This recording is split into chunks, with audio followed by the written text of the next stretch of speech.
کا آدم سے مقابلہ بنتا ہی نہیں ہے. آدم بننے والا ہے, علی بنانے والا. علی کا آدم سے مقابلہ کیسے؟ آدم مخلوق ہے, علی خالق ہے, علی خالق ہے. میں اللہ کو علی کہوں وہ خوش ہوتا ہے, علی کو اللہ کہوں یہ تلوار نکالتا ہے. نہ تو قوالی کیا وجہ اسے تیرے نام سے پکاروں وہ خوش ہوتا ہے, تجھے اس کے نام سے پکاروں تو مارتا کیوں ہے؟ علی کہتے تجھے اپنے مرشد علی کی قریبی کا اندازہ ہی نہیں ہے. الو کا پٹھا یہ نام اللہ اسے میں نے دیا تھا, جو چیز علی دے دے وہ واپس کبھی لے. یہی مطلب ہے میرے مولا کے اس خطبے کے جملے کا, انا العابد انا المعبود.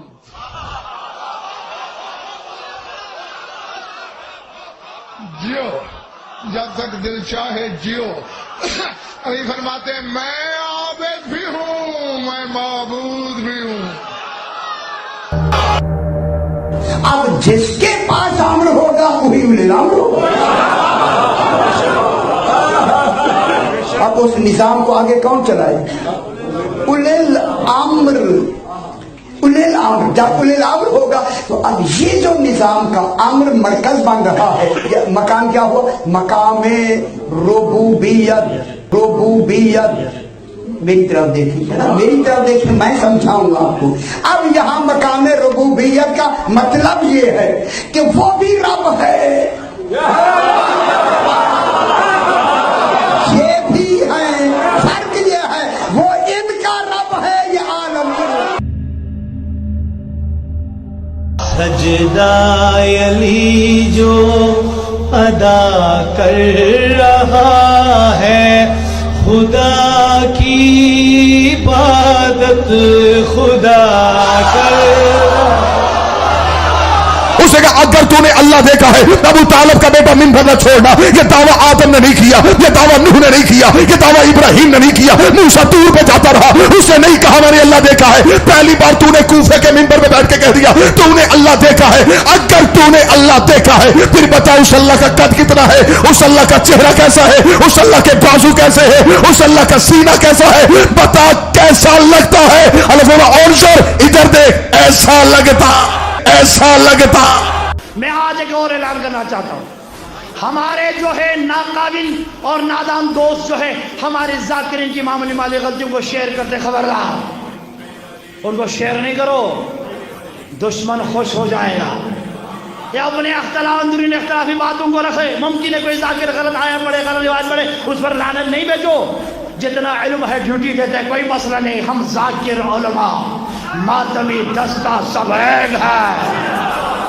غالی حضرات اور غالیوں کے بارے میں ائمہ اہل بیت علیہم السلام نے جو اپنی احادیث مبارکہ میں بیان فرمایا ہے, ہشام بن سالم امام صادق علیہ السلام سے نقل فرماتے ہیں, اور یہی حدیث الکافی میں بھی اسی صحیح سند طرق سے وارد ہوئی ہے.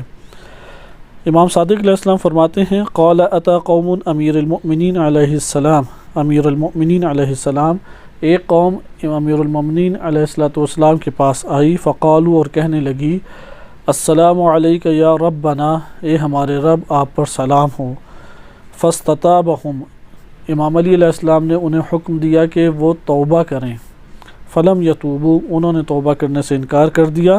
فحفر لہم حفیرۃ, تو امام علی علیہ السلام نے اس جماعت یا اس گروہ کے لیے حکم دیا کہ ان کے لیے ایک گڑھا کھودا جائے.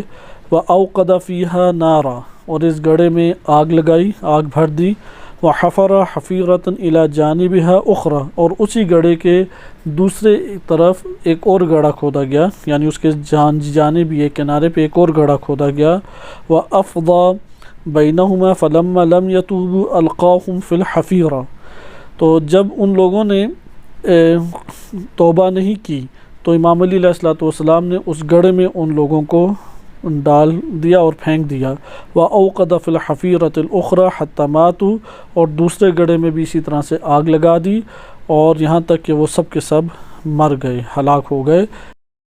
دوسرا گروہ جو فرقہ واریت کو ہوا دے رہا ہے اور دیتا آیا ہے وہ غالی ہیں, شیعہ بنے ہوئے ہیں, جبکہ ان کا تشیع سے کوئی تعلق نہیں ہے, چونکہ مشرک ہیں. غالی جو علی اللہ کے قائل ہیں اور علی رب کے نعرے لگاتے ہیں اور باقی تمام دین کا انکار کرتے ہیں، یہ سارے غالی ہیں. یہ مسلمان ہی نہیں ہے تاکہ شیعہ ہوں، ان کا کوئی تعلق نہیں ہے، لیکن اپنے اوپر ٹائٹل شیعہ والا لگاتے ہیں، اور لوگ بھی ان کو شیعہ ہی سمجھتے ہیں. یہ لوگ بھی اپنی غلطی دور کر لیں کہ ان کو تشیع کے زمرے میں شمار نہ کریں. تشیع ایک باقاعدہ پیارا خوبصورت مذہب ہے، اس کی بنیادیں ہیں، اس کی تفسیر کی کتابیں ہیں، اس کی حدیث کی کتابیں ہیں، شیعہ کے فقہا ہیں، مراجع ہیں، جید علماء ہیں، وہ اصل اساس ہے، بنیاد ہے. اگر تشیع کو سمجھنا ہے تو ان کی طرف رجوع کریں. تشیع کو اگر سمجھنا ہے تو آپ مرحوم کلینی سے لے کر امام خمینی تک جتنے علماء ہیں یہ سب تشیع کی اساس ہیں، تشیع کی بنیاد ہیں. اس راہ سے ہٹا ہوا کوئی بھی وہ تشیع کے زمرے میں نہیں آتا، بے شک اپنے آپ کو چسپان کرے شیعہ کے ساتھ. اس دھڑے کی یہ کوشش، چونکہ یہ دھڑا در حقیقت معمور ہے MI6 کی طرف سے، جیسا رہبر معظم نے بیان فرمایا ہے کہ یہ MI6 کا بنایا ہوا ٹولہ ہے جو مسلمانوں کے اندر تفرقہ، دشمنی اور نفرت پھیلا رہا ہے، اور نفرت پھیلانے میں ہر کام کرتا ہے، ہر حرکت. جیسے ہندوستان میں اس کے کچھ ایسے گستاخ لوگ ہیں جنہوں نے امہات مومنین کی، ازواج رسول کی بے حرمتی کی ہے، اور ہر چند گاہ آئے دن وہ کوئی نہ کوئی ایسا فتنہ اٹھاتے رہتے ہیں. پاکستان میں بھی ان کے باقاعدہ منظم گروہ ہیں، ان کے نیٹ ورک ہیں، ان کے ٹھگیے ہیں، ان کے اڈے ہیں، اور کھل کر سامنے آ کر یہ بے حرمتی تشیع کی بھی کرتے ہیں، اسلام کی کرتے ہیں، اہل بیت کی کرتے ہیں، رسول اللہ کی کرتے ہیں، صحابہ کی کرتے ہیں، سب کی کھل کے بے حرمتی کرتے ہیں. یہ بھی فرقہ پرست اور فرقہ باز عناصر ہیں، اور ان کے طرف بھی توجہ کی ضرورت ہے. لیکن اگر اہل سنت ان کا جواب دیں گے تو ان کے بھی لوگوں کی ہمدردیاں، شیعوں کی ہمدردیاں ان کے ساتھ ہو جائیں گی. فرقہ وارانہ ماحول ایسے ہوتا ہے. جس طرح ناسبی اس خناس اور ناسبی سرغنے کو اہل سنت جواب دے رہے ہیں اور خوبصورت جواب دے رہے ہیں، اسی طرح ان غالی طبقے کو شیعہ علماء اور شیعہ زعماء کی ذمہ داری ہے کہ وہ ان کو سنبھالیں اور ان کو جواب دیں، تاکہ یہ مذموم شیطانی مقاصد میں کامیاب نہ ہو.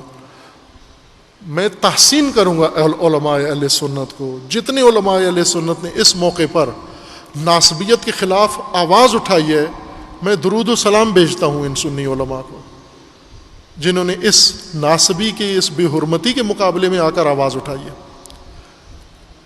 تو شیعہ کو کیا کہوں، وہ شیعہ جنہوں نے غلو کے مقابلے میں کوئی آواز نہیں اٹھائی، جنہوں نے کسی بدتمیزی کے مقابلے میں، کسی بے حرمتی کے مقابلے میں کچھ بھی نہیں کیا ابھی تک، کس کی انتظار میں بیٹھے ہوئے ہیں؟ اہل سنت نے واقعاً وقت کے اوپر حق ادا کیا ہے اور وہ جواب دیا ہے جس کا خود ان ناسبیوں کو شدید احساس ہے، دباؤ ہے ان کے اوپر، اور انہیں توقع نہیں تھی کہ اہل سنت کے اندر اتنی غیرت جاگے گی اور وہ بی بی کے لیے اٹھ کھڑے ہوں گے. یہ ناسبی سمجھ رہے تھے کہ شاید اسی طرح جیسے کل فاطمہ تنہا تھی اور کوئی بھی نہیں اٹھا، آج بھی ایسا ہی ہوگا. آج بھی بی بی فاطمہ پر کوئی حملہ کر دیا جائے تو کوئی بھی نہیں اٹھے گا بی بی فاطمہ کے لیے. نہ، آج ہر سنی اٹھ کے جان دینے کے لیے تیار ہے. ایسے اہل سنت ہیں جن کے کلپ موجود ہیں، نیٹ کے اوپر موجود ہیں، آپ سنیں، وہ کہتے ہیں ہم بی بی کے لیے جان دینے کے لیے تیار ہیں، ہم فاطمہ زہرا کے لیے جان دینے کے لیے تیار ہیں. اگر وہ غیرت دکھا رہے ہیں، وہ اپنا فریضہ ادا کر رہے ہیں، تو غلو کو لگام دینے کے لیے اور ان غالیوں کو جواب دینے کے لیے علماء شیعہ کا فریضہ بنتا ہے کہ وہ آئیں اور اٹھ کر ان کو جواب دیں. ان کا تماشا دیکھ رہے ہیں، خاموشی سے نظارہ گر ہیں، اور کل کو پھر یہ اور بن جائیں گے، مظلوم بن جائیں گے. یہ آج کچھ بھی نہیں کر رہے. جس طرح کوفہ میں امام حسین علیہ السلام اٹھے، کوفی دیکھتے رہ گئے، نظارہ کرتے رہے. بعد میں تائبین بن کے توبہ کر کے مر بھی گئے. کیا فائدہ ہوا جب وقت پہ امامت کو، ولایت کو جب ضرورت ہے تو نہیں بولتے ہو، وقت کے بعد پھر پچھتاوے کا کیا فائدہ ہوگا تمہیں اس وقت؟